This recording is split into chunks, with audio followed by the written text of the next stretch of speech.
पुनः कक्षा 7वीं के विद्यार्थियों का आज इस कक्षा में बच्चों आप पढ़ रहे हैं आज षष्ठः पाठः सदाचारः, इसका पार्ट 1 जिसमें आप पढ़ेंगे श्लोकानां सस्वरम गायनम, अन्वयार्थः, हिंदी भावार्थः, बोध प्रश्नाः।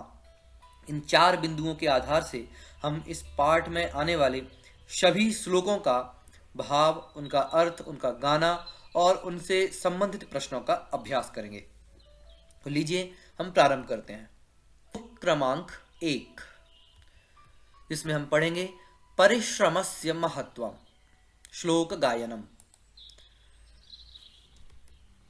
आलस्यं हि मनुष्याणां शरीरस्थो महान् रिपुः, नास्त्युद्यमसमो बन्धुः कृत्वायं नावसीदति। अब सबसे पहले बच्चों हम यहां देखेंगे इस श्लोक में आने वाले संधि युक्त पदों का विच्छेद। देखिए यह यहाँ शब्द है, एक बहुत बड़ा सा शब्द आपको दिखाई दे रहा होगा, नास्त्युद्यम समो। इसमें 3 शब्दों से ये मिलकर के यह पद बना हुआ है। न अस्ति उद्यम समः। न प्लस अस्ति, यहां दीर्घ संधि होती है तो नास्ति, और इस ती के लास्ट में ई है, आगे ऊ है, और ऐसा होने पर ई को या होता है तो और पीछे ऊ की मात्रा जोड़ी जाती है तो यू बन जाता है, इसलिए यू। तो पूरा जोड़ने पर होता है नास्त्युद्यम समः। अगला पद नावसीदति, न प्लस अवसीदति। इस तरह से ये इसका संधि विच्छेद होगा। अब हम देखेंगे अन्वयार्थ, अर्थात प्रत्येक शब्द का अन्वय के अनुसार अर्थ। देखिए इस श्लोक की प्रथम पंक्ति, आलस्यम ही मनुष्याणां शरीरस्थो महान् रिपुः।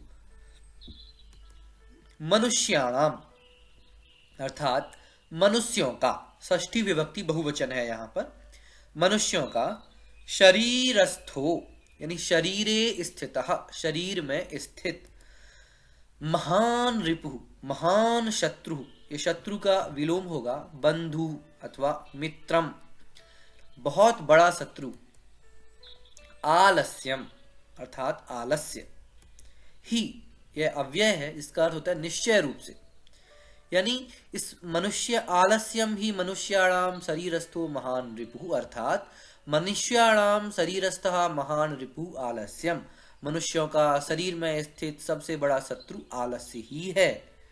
द्वितीय पंक्ति, नास्त्युद्यम समो बंधु कृत्वा यम नावसीदति। उद्यम समः, इसमें से हमने पद विच्छेद करके यहां उद्यम समः को पहले रखा, उद्यम समः यानी परिश्रम समः, परिश्रम के जैसा, बंधु मित्रम, नास्ति नहीं है, यम जिसको, अर्थात उद्यमम, यह यम सर्वनाम है जो उद्यम के लिए आया हुआ है, यह जो उद्यम है इसके लिए यम, कृत्वा अर्थात करके, न अवसीदति दुखी नहीं होता है। तो उद्यम समः बंधु नास्ति, परिश्रम के समान मित्र नहीं है, यम कृत्वा न अवसीदति, जिसको करके मनुष्य दुखी नहीं होता है। इस तरह इसका अन्वयार्थ होगा। तात्पर्यम, मनुष्याणां शरीरे स्थितः महान शत्रु आलस्यम अस्ति, परिश्रमेण समः बंधु नास्ति, परिश्रमं कृत्वा नरः न अवसीदति। यह इसका तात्पर्य है। भावार्थः, आलस्य मनुष्य के शरीर में रहने वाला सबसे बड़ा शत्रु है, उद्यम के समान कोई मित्र नहीं है, जिस उद्यम को करके कोई मनुष्य दुखी नहीं होता है, अर्थात परिश्रम मनुष्य को सुखदायक ही होता है। बोधगम्य प्रश्नाः अर्थात बोध प्रश्नाः, मनुष्याणां शरीरे स्थितः महान शत्रु कः अस्ति, कः, आलस्यम्। अस्माकं बन्धुः कः अस्ति, उद्यमः। किं कृत्वा जनः न अवसीदति, किं कृत्वा जनः न अवसीदति, उद्यमं कृत्वा जनः न अवसीदति। इस तरह बच्चों यह प्रथम श्लोक परिश्रमस्य महत्वम हमने यहाँ देखा। एक बार हम फिर से श्लोक का पाठ करेंगे। आलस्यं हि मनुष्याणां शरीरस्थो महान् रिपुः नास्त्युद्यमसमो बन्धु कृत्वा यं नावसीदति। श्लोक क्रमांक 2 समयस्व महत्वम। श्लोक गायनम। श्वः कार्यमद्य कुर्वीत पूर्वाह्ने चापराह्निकम् न हि प्रतीक्षते मृत्युः कृतमस्य न वा कृतम्। पद विच्छेद संधि विच्छेद देखेंगे हम। कार्यमद्य, यहाँ दो पद हैं, कार्यम प्लस अद्य, इसे जोड़कर बनेगा कार्यमद्य। चापराह्निकम, च प्लस अपराह्निकम, चापराह्निकम। कृतमस्य, कृतम प्लस अस्य, कृतमस्य। अन्वयार्थः। प्रथम पंक्ति। श्वः कार्यमद्य कुर्वीत पूर्वाह्ने चापराह्निकम। श्वः अर्थात कल। कौन सा कल? आने वाला कल, टुमारो, जिसे हम श्वः बोलते हैं। यह एक अव्यय है। श्वः कार्यम यानी कल का कार्य, अद्य अर्थात आज, टुडे, कुर्वीत करना चाहिए। श्वः कार्यम अद्य कुर्वीत, कल का कार्य आज कर लेना चाहिए। आपराह्निकम यानी दोपहर के बाद का टाइम, आफ्टरनून, दोपहर के बाद का जो कार्य है। च और पूर्वाह्ने यानी दोपहर से पहले। पूर्वाह्ने च अपराह्निकम कार्यम च पूर्वाह्ने कुर्वीत। इस तरह हम इसका अर्थ निकालेंगे। दोपहर के बाद का कार्य दोपहर से पहले कर लेना चाहिए। द्वितीय पंक्ति। नहि प्रतीक्षते मृत्यु कृतमस्य न वा कृतम। अस्य अर्थात इसका, कृतम किया गया है, न वा अथवा नहीं, यानी इसके जो भी कार्य हैं वे किए गए हैं अथवा नहीं किए गए हैं, अर्थात मनुष्य ने अपने कार्य किए हों अथवा न किए हों। मृत्यु नहीं प्रतीक्षते, मृत्यु प्रतीक्षा नहीं करती है। तात्पर्यम। कार्यम अद्य एव कर्तव्यम आगामी दिवसस्य कृते मा त्यज। अपराह्नस्य कार्यम पूर्वाह्ने एव कर्तव्यम कार्यम कृतं न वा मृत्यु प्रतीक्षां न करोति। बच्चों, आप सबने हिंदी में भी एक दोहा सुना होगा। काल करे सो आज कर, आज करे सो अब, पल में परलय होएगी, बहुरी करेगा कब। यह श्लोक और यह दोहा समझ लीजिए, इसी श्लोक का हिंदी में अनुवाद है। भावार्थ। कल का कार्य आज ही कर लेना चाहिए और दोपहर के बाद का कार्य दोपहर के पूर्व ही कर लेना चाहिए। मृत्यु इस बात की प्रतीक्षा नहीं करती कि कार्य किया गया है या नहीं, अर्थात आपके कार्य पूर्ण हुए हों अथवा नहीं, मृत्यु तो होती ही है। इसलिए बच्चों, इस श्लोक में हमें यह शिक्षा दी गई है, हमें जो भी करना है वो अभी कर लेना चाहिए। बोधगम्य प्रश्नः। श्वः कार्यं कदा कुर्वीत? अद्य। अपराह्नस्य कार्यं कदा कुर्वीत? पूर्वाह्ने। कः न प्रतीक्षते? मृत्युः। मृत्युः किं न प्रतीक्षते? कार्यं कृतं न वा इति मृत्युः न प्रतीक्षते। एक बार फिर से हम श्लोक का पाठ करेंगे। श्वः कार्यमद्य कुर्वीत पूर्वाह्ने चापराह्निकं न हि प्रतीक्षते मृत्युः कृतमस्य न वा कृतम्। श्लोक क्रमांक 3। सत्यस्य स्वरूपम्। सत्यं ब्रूयात् प्रियं ब्रूयात् न ब्रूयात् सत्यमप्रियम् प्रियं च नानृतं ब्रूयात् एष धर्मः सनातनः। सत्यस्य स्वरूपम, इस श्लोक का हम यहाँ पद विच्छेद देखेंगे। पहले सत्यम अप्रियम, सत्यम प्लस अप्रियम, इन्हें जोड़कर बनता है सत्यम अप्रियम। नानृतम, एक यह भी है, न प्लस अनृतम, न प्लस अनृतम, आगे अन्वयार्थ।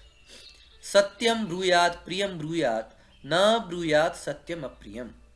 अर्थ सत्यम अर्थात ऋतम, सत्यम इसका एक पर्यायवाची है ऋतम, सत्य। ब्रूयात बोलना चाहिए, वदेत, सत्यम ब्रूयात सत्य बोलना चाहिए। प्रियम ब्रूयात प्रिय बोलना चाहिए, सत्य बोलना चाहिए और प्रिय बोलना चाहिए। सत्यम अप्रियम अर्थात ऐसा सत्य जो अप्रिय हो उसे हम अप्रिय सत्य कहेंगे, अच्छा न लगने वाला सत्य। न ब्रूयात नहीं बोलना चाहिए, हमें इसलिए सत्य बोलना चाहिए और अच्छा लगने वाला सत्य ही बोलना चाहिए, ऐसा सत्य नहीं बोलना चाहिए जो अप्रिय लगे। प्रियम च नानृतम ब्रूयात एष धर्म सनातन।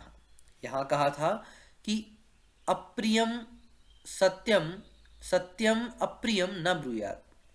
आगे यहां कह रहे हैं कि प्रियम च न च अनृतम, प्रियम ठीक है अच्छा लगने वाली चीज, अनृतम अर्थात असत्य, तो प्रिय लगने वाला असत्य, ठीक है।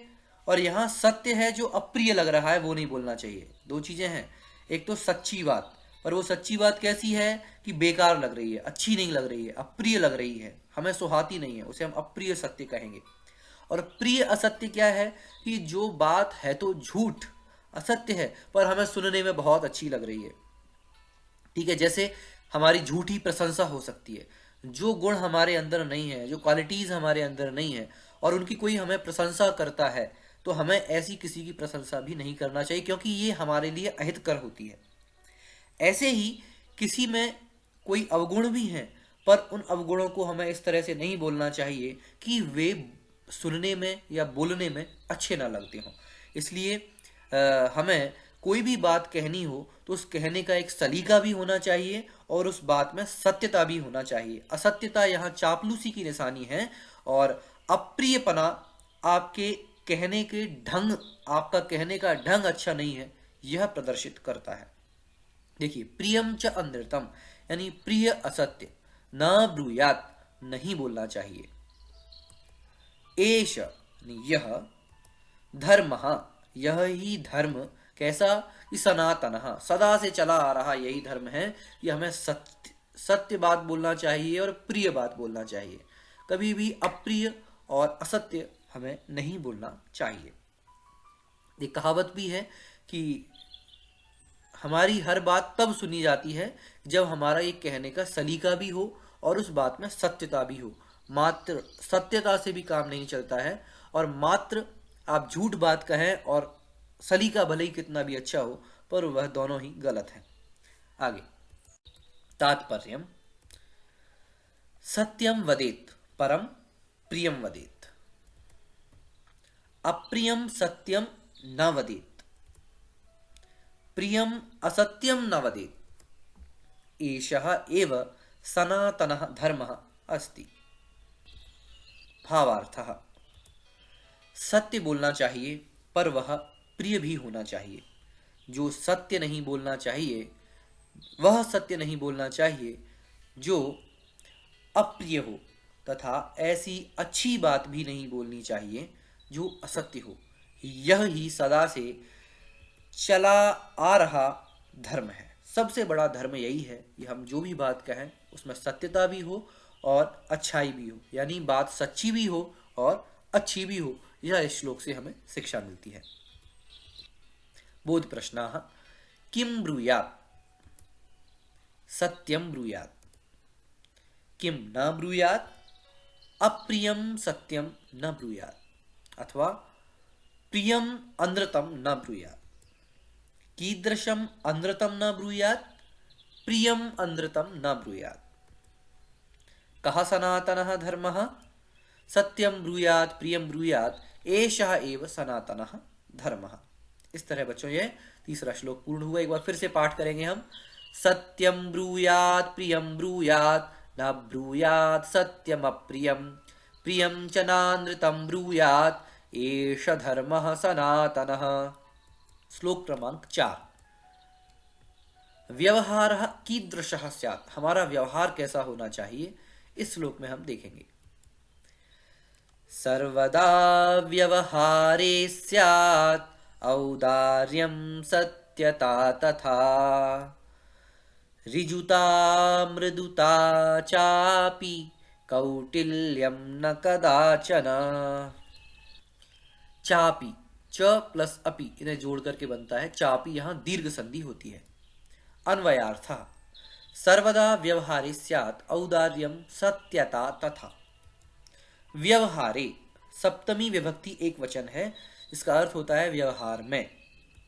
व्यवहारे सर्वदा हमेशा, औदार्यम उदारता, जेन्यूरिसिटी, इसमें बोलते हैं उदारता होना हमारे अंदर दूसरे की कल्याण की, अच्छे की भावना होना हमेशा, और हम एक सेल्फिश ना हो, उदारता औदार्यम।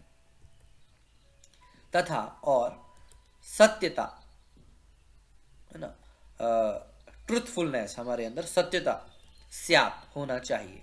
इसलिए कहा यहाँ व्यवहारे सर्वदा, व्यवहार में हमेशा उदारता और सत्यता होना चाहिए। ऋजुता मृदुता चापि कौटिल्यम न कदाचन, और क्या क्या चीजें होनी चाहिए।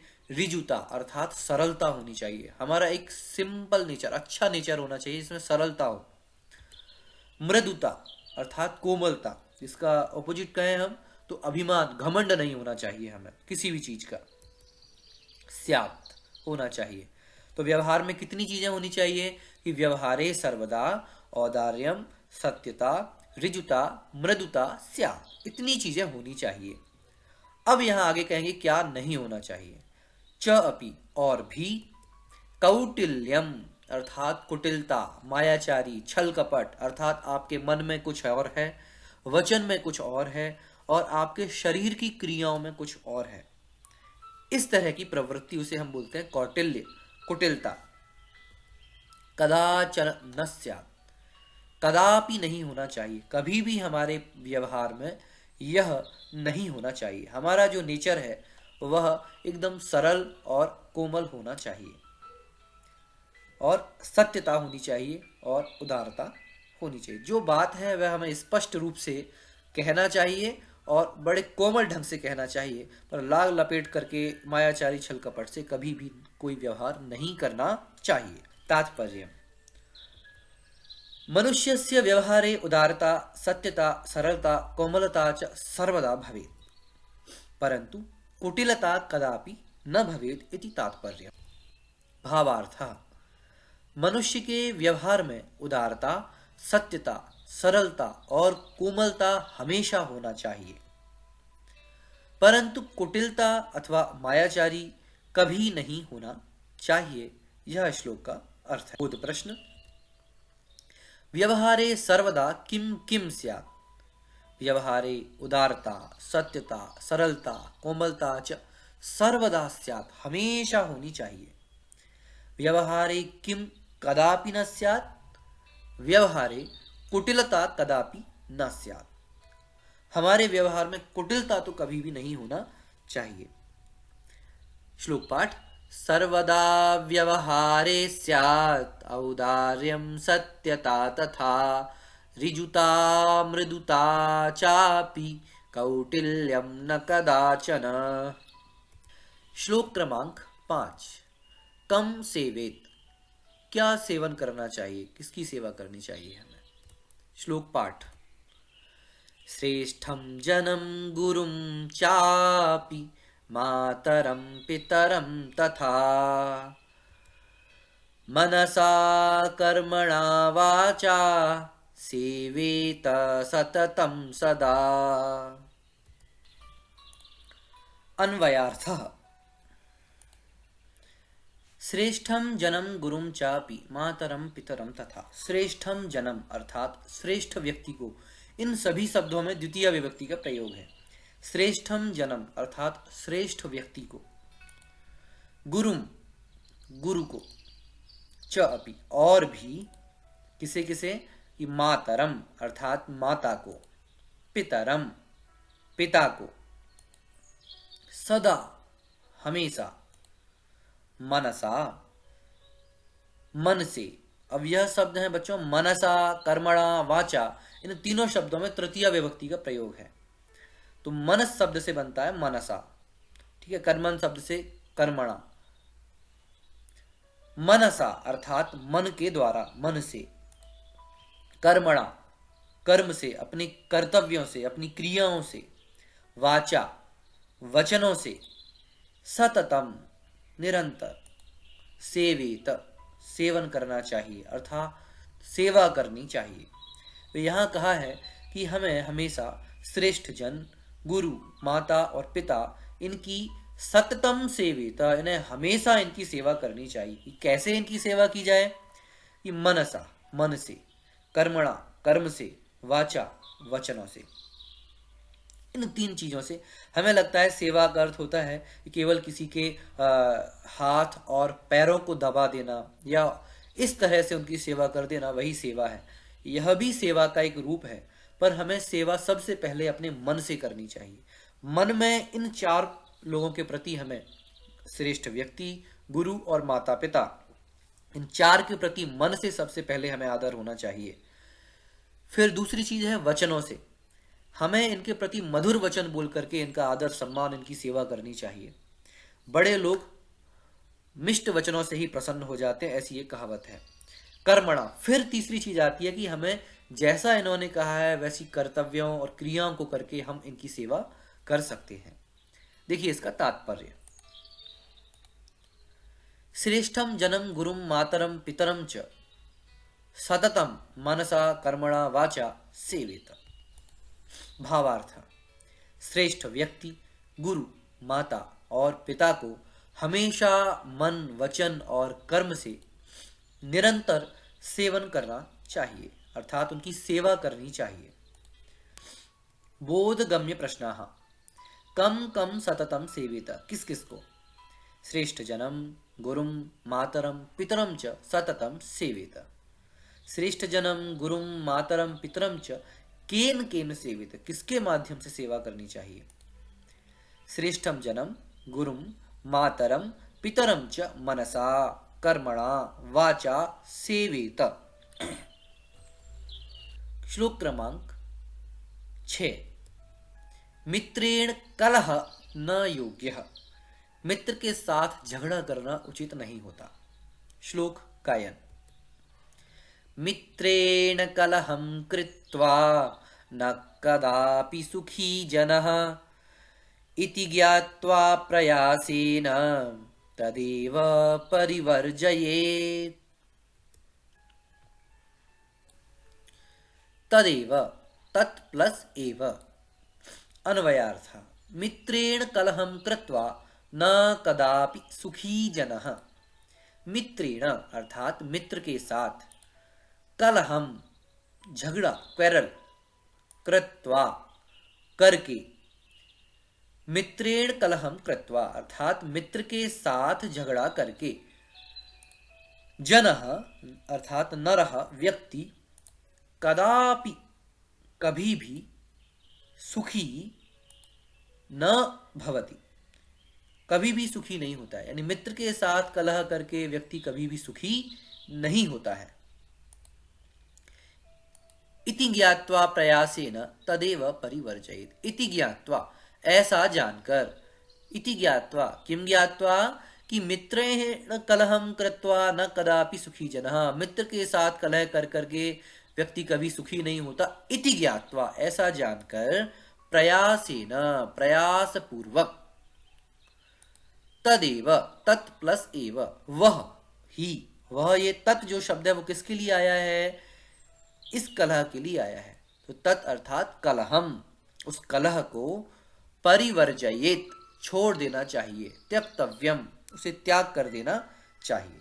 नहीं, अपने मित्रों के साथ, अपने सगे संबंधियों के साथ कलह करके व्यक्ति कभी भी सुखी नहीं रह सकता, ऐसा जानकर हमें अपने सगे संबंधियों, रिश्तेदारों और मित्रों, बंधुओं के साथ कभी भी कलह नहीं करना चाहिए। तात्पर्य: स्वमित्रेण सह कलहं कृत्वा नरः कदापि सुखी न भवति इति ज्ञात्वा प्रयासपूर्वकं कलहं परिवर्जयेत्। भावार्थः, हम पूरा देखेंगे। श्लोक का अर्थ यहाँ: मित्र के साथ कलह करके मनुष्य कभी सुखी नहीं होता। ऐसा जानकर प्रयास पूर्वक कलह करना छोड़ देना चाहिए। एक बार फिर से श्लोक का पाठ करेंगे हम। मित्रेण कलहं कृत्वा न कदापि सुखी जनः इति ज्ञात्वा प्रयासेन तदेव परिवर्जयेत्। बोधगम्य प्रश्नाः। केन कलहं कृत्वा जनः कदापि सुखी न भवति? मित्रेण कलहं कृत्वा जनः कदापि सुखी न भवति। जनः कदा सुखी भवति? कलहं त्यक्त्वा जनः सुखी भवति। किं ज्ञात्वा जनः कलहं परिवर्जयेत्? मित्रेण कलहं कृत्वा जनः कदापि सुखी न भवति इति ज्ञात्वा जनः कलहं परिवर्जयेत्। इस तरह बच्चों यहाँ हमने देखा कि मित्र के साथ कलह करना योग्य नहीं है। यह यहाँ पर इस संपूर्ण पाठ का भाव हुआ। धन्यवाद।